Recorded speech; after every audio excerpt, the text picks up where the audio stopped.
Hi welcome. Science की मेरी series में आज के लेक्चर का टॉपिक है बिग बैंग। बिग बैंग इस बात की थ्योरी है कि बेसिकली कि यूनिवर्स की शुरुआत कैसे हुई थी। पिछली एक सेंचुरी में साइंस ने बहुत तरक्की की है इस बारे में जानने में कि यूनिवर्स कैसे वर्क करता है और यूनिवर्स की शुरुआत कैसे हुई थी, और बिग बैंग जो थ्योरी उभर कर आई है वो है। रात में जब आप सितारे देखते हो तो बहुत सारे सितारे दिखते हैं। इनफैक्ट ऐसा कहा जाता है कि अनगिनत तारे हैं आसमान में। लेकिन सच्चाई ये है कि कितनी भी डार्क नाइट हो, आप आसमान में 1000, 2000, 3000 से ज़्यादा सितारे नहीं देख सकते। इसका मतलब ये नहीं है कि आसमान में सितारे कम हैं। इनफैक्ट आसमान में जो है 10 की पावर 22 यानी कि 10 करोड़ करोड़ करोड़ सितारे हैं। ये सितारे क्या आसमान में रैंडमली स्कैटर्ड है जैसा देखने में लगता है? ऐसा नहीं है। ये सितारे जो है आसमान में रैंडमली स्कैटर्ड नहीं है, बल्कि सितारे जो हैं वो क्लस्टर्स में हैं। मतलब खूब सारे सितारे एक क्लस्टर में होंगे, फिर खूब सारी खाली स्पेस, फिर खूब सारे सितारे एक क्लस्टर में होंगे। इस तरह से स्कैटर्ड है, और इन क्लस्टर्स को हम गैलेक्सीज कहते हैं। हमारा सितारा सूरज, जो कि एक स्टार है, वो भी एक गैलेक्सी का पार्ट है, जो कि है मिल्की वे। जो कि अगर आप किसी गांव में जाएं जहां लाइट पॉल्यूशन से दूर हो, या पहाड़ों में जाएं और वहां अगर आप देखेंगे तो एक वाइट बैंड दिखेगा जैसा कि इस फोटो में दिख रहा है, और वो हमारी गैलेक्सी है मिल्की वे। लेकिन हम ये सब कैसे जानते हैं? ये इसका काफ़ी सारा श्रेय जाता है एडविन हबल को, जिन्होंने ना कि ये दिखाया कि हमारी गैलेक्सी इकलौती गैलेक्सी नहीं है, और भी कई सारी गैलेक्सी हैं, और साथ ही साथ उन्होंने ये भी दिखाया है, कंप्यूट किया कि वो गैलेक्सीज कितनी दूर हैं, गैलेक्सीज का डिस्टेंस भी नापा। ये एडविन हबल की फ़ोटो है। 1889 में एडविन हबल पैदा हुए थे, और 1925 में उन्होंने माउंट विल्सन में ऑब्जर्वेटरी थी वहाँ पर, और वहाँ पर उस समय सबसे बड़ा टेलीस्कोप था, वहाँ पर एज एन एस्ट्रोनॉमर ज्वाइन किया था। और एक चीज़ जिस पर उन्होंने काम किया था वो यही कि गैलेक्सीज़ का डिस्टेंस निकालें। लेकिन क्वेश्चन ये है कि how do you compute distance to a galaxy? आप कैसे घर में बैठे बैठे गैलेक्सी का डिस्टेंस निकालोगे? कैसे कोई निकालता है? तो उसका जवाब ये है कि पहले हम ये सीखते हैं कि पास वाले सितारों का डिस्टेंस हम कैसे निकालते हैं। हमारी गैलेक्सी में जो स्टार्स हैं, या फिर जो स्टार्स हमसे काफ़ी पास हैं, उनका डिस्टेंस हम निकालते हैं स्टार पैरेलैक्स की मदद से। इसकी बात हमने पहले भी एक लेक्चर में की थी। जब धरती सूरज का चक्कर लगाती है तो धरती जो है मतलब जो है चेंज होती है, और चेंज होने की वजह से जो स्टार है उसकी रिलेटिव पोजीशन बैकग्राउंड में चेंज होती हुई दिखेगी। मान लो आपका अंगूठा है। भाई पैरेलैक्स ये होता है कि कोई पास वाली चीज़ अगर आप मूव करते हो तो दूर वाली चीज़ के फ्रेम ऑफ रेफरेंस में पास वाली चीज़ मूव होती हुई दिखाई देती है। तो स्टार पैरेलैक्स की मदद से स्टार में कितना एपरेंट चेंज आया है धरती के ऑर्बिट में, उससे हम नियरेस्ट स्टार का डिस्टेंस निकाल सकते हैं। जितना पास होगा स्टार उतना ही उसका पैरेलैक्स होगा, जितना दूर होगा उतना ही कम होगा। इनफैक्ट जो तारे बहुत दूर होंगे, जो और गैलेक्सीज में होंगे, उनमें पैरेलैक्स नहीं दिखेगा इतना। इसकी मदद से हम दूर के सितारों का डिस्टेंस नहीं निकाल सकते। दूर के स्टार्स का डिस्टेंस निकालने के लिए हम इनडायरेक्ट टेक्निक निकालते हैं, और वो है कि वो कितना जगमग है आसमान में। किसी भी स्टार, आसमान में स्टार्स हैं, कोई बहुत ज़्यादा चमकता है, कोई कम चमकता है। तो उनका चमकना किस बात पर डिपेंड करेगा? एक ये है कि वो कितनी लाइट एमिट कर रहे हैं। जितनी ज़्यादा वो लाइट एमिट करेंगे, जैसे हम ल्यूमिनोसिटी कहते हैं, उतना ज़्यादा वो चमकेंगे। दूसरा ये है कि उनका डिस्टेंस कितना है।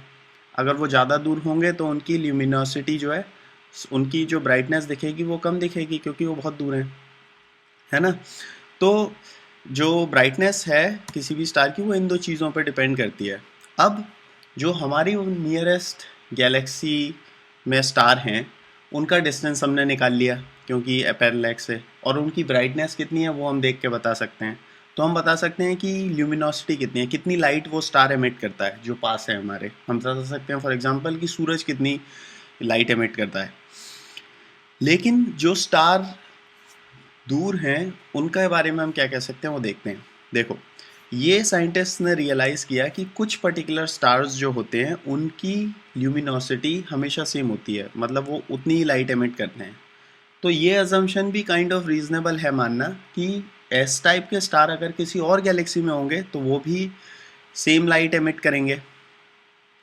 तो अगर हम ये मान लें कि जो बहुत दूर स्टार्स हैं और वो स्टार्स उतनी ही लाइट एमिट कर रहे हैं, तो हमें उनकी ल्यूमिनोसिटी पता है और हमें पता है कि वो कितना चमकते हैं, तो ये इनडायरेक्ट मेजर से हम उनका डिस्टेंस भी निकाल सकते हैं। एडविन हबल ने इस मेथड को लगाकर खूब सारे डिफरेंट स्टार्स का डिस्टेंस निकाला। और इनफैक्ट अगर तुम एक स्टार का डिस्टेंस निकालोगे, बहुत दूर है वो स्टार, उसका डिस्टेंस तुमने निकाल लिया, और फिर तुम उसके पास वाले एक और स्टार का डिस्टेंस निकालोगे, और वो अगर मान लो सेम आए, अगर खूब सारे स्टार्स जो आसपास हैं उनका डिस्टेंस अगर सेम आए, तो इसका मतलब क्या है कि वो जो है एक क्लस्टर में है।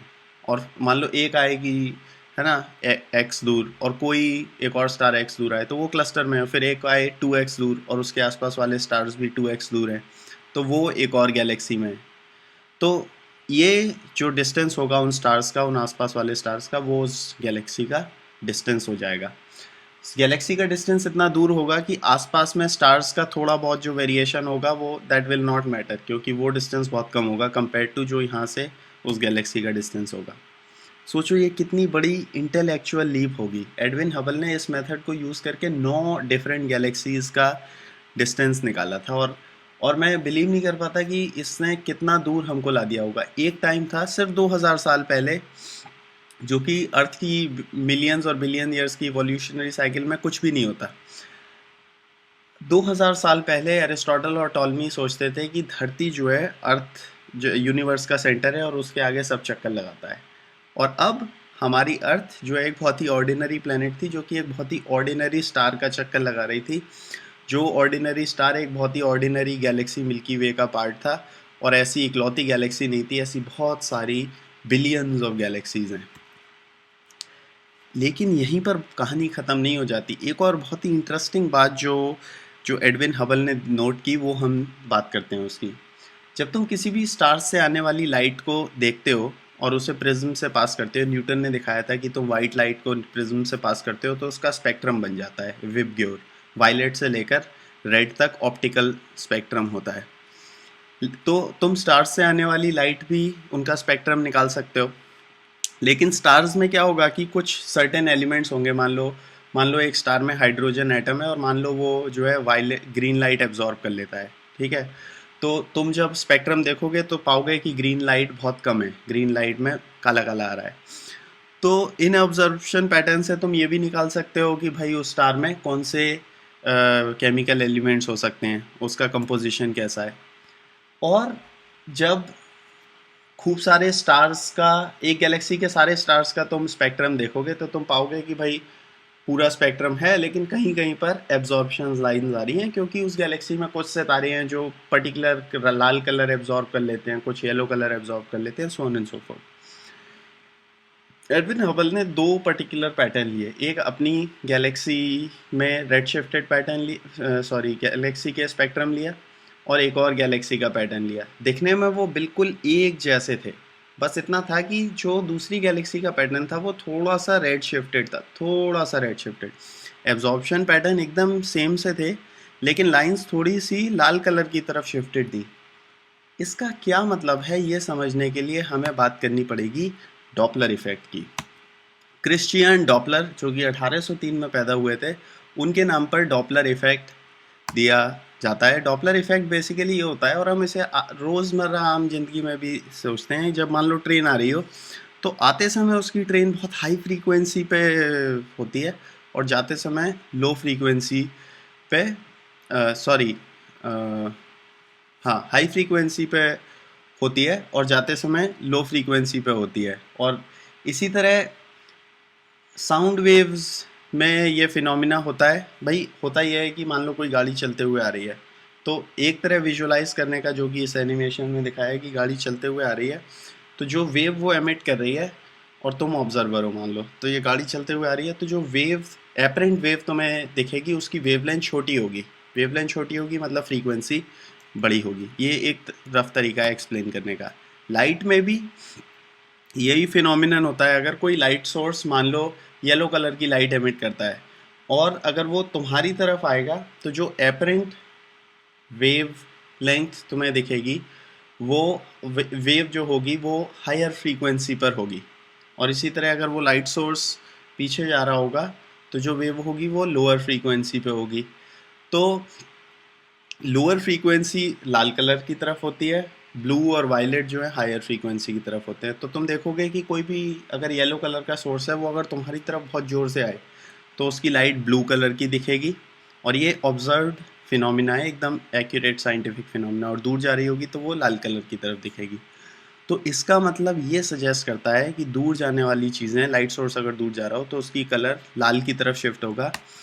इसका तो मतलब एक ही हो सकता है कि जो गैलेक्सीज़ हैं वो हमसे दूर जा रही हैं, मतलब जो यूनिवर्स है वो एक्सपैंड हो रहा है। और इनफैक्ट जो है एडविन हबल ने एक और सरप्राइजिंग रिजल्ट 1929 में पब्लिश किया, वो ये कि रेडशिफ्ट जो पैटर्न थे वो रैंडम नहीं थे। जितनी दूर कोई गैलेक्सी थी उतना ज़्यादा उसका रेडशिफ्ट था। कोई गैलेक्सी पास है उसका रेडशिफ्ट मान लो इतना है, कोई गैलेक्सी दूर है तो उसका रेडशिफ्ट जितना ज़्यादा था। इनफैक्ट जो रेडशिफ्ट था वो लीनियरली प्रोपोर्शनल था डिस्टेंस से।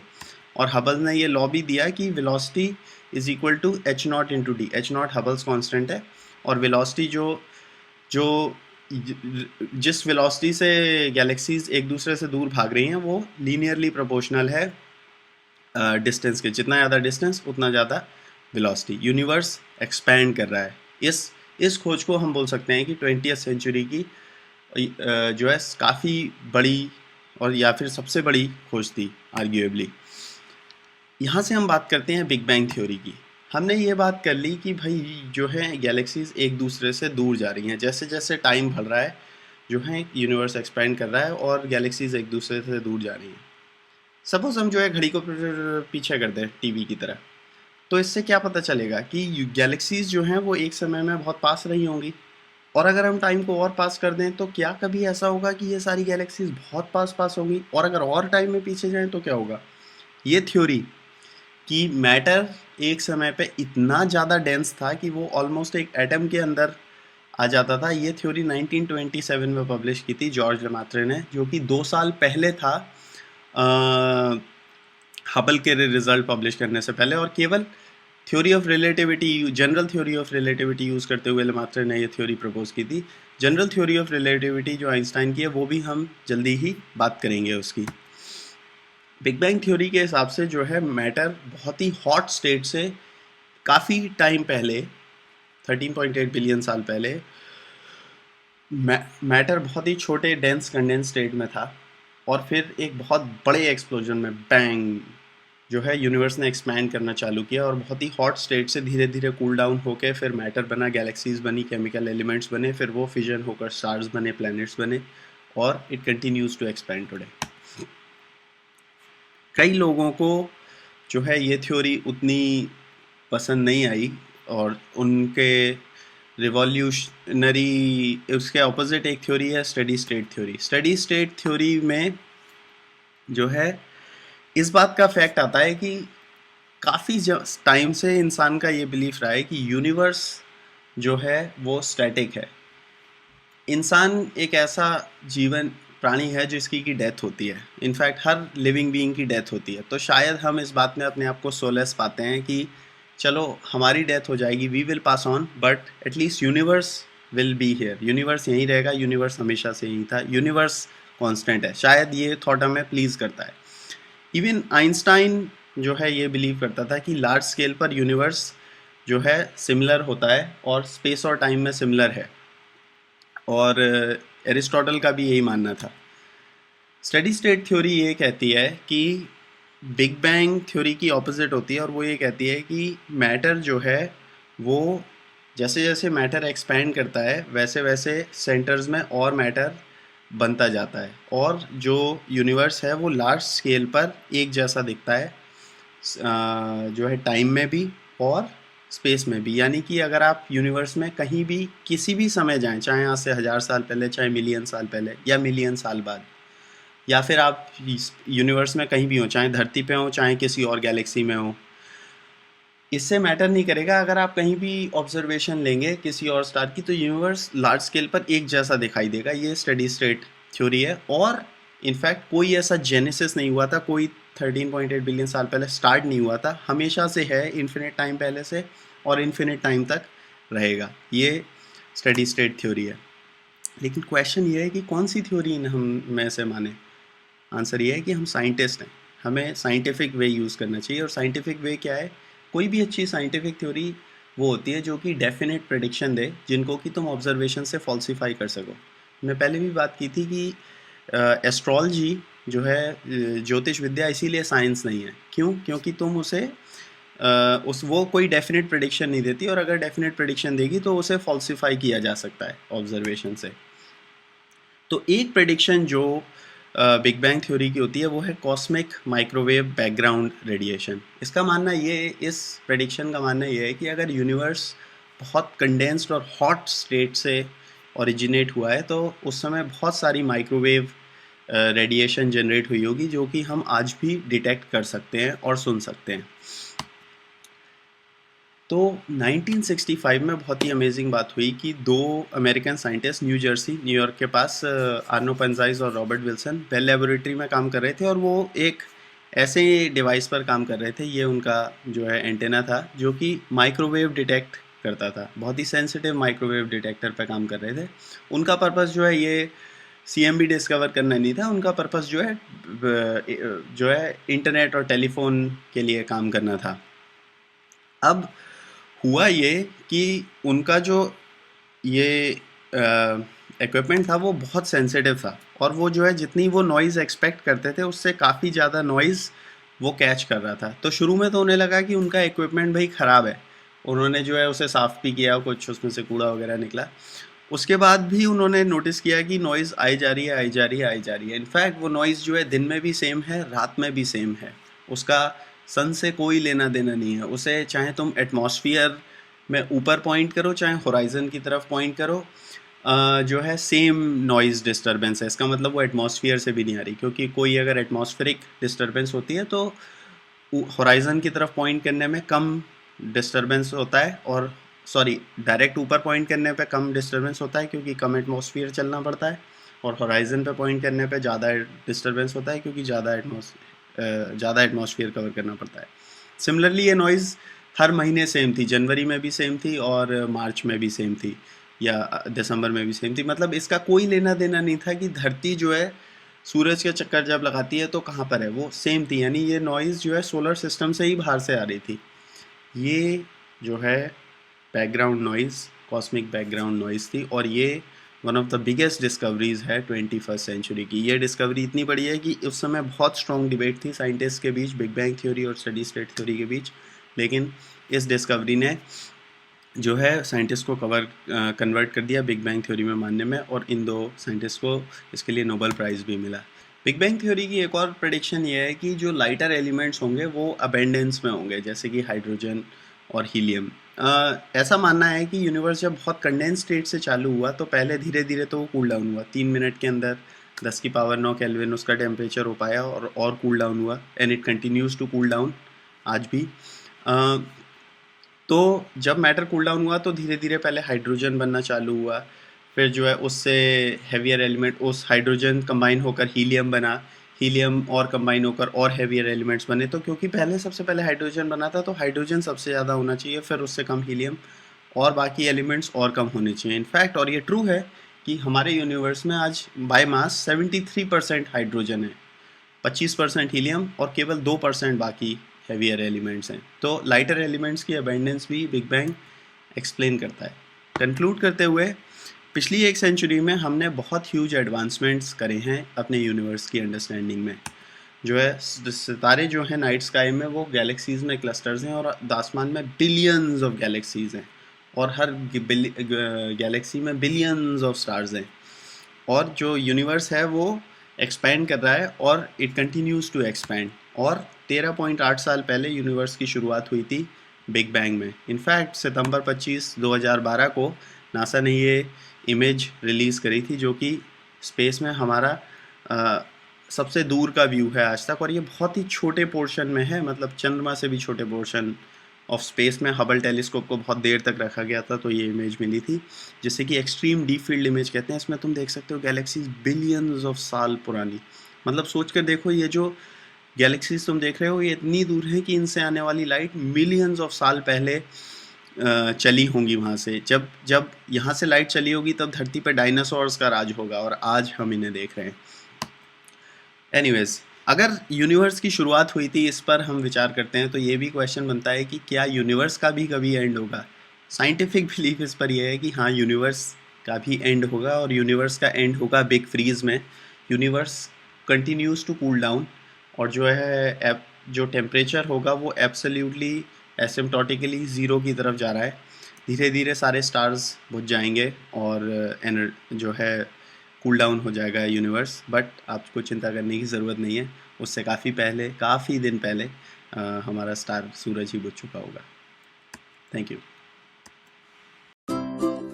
अगर आपको हमारा वीडियो अच्छा लगा हो तो, और आप ऐसे ही और भी वीडियोस देखना चाहते हैं तो ज़रूर हमारे चैनल को सब्सक्राइब कीजिए। आपका ये प्रयास हमें और भी अच्छे वीडियोस बनाने के लिए प्रेरित करेगा।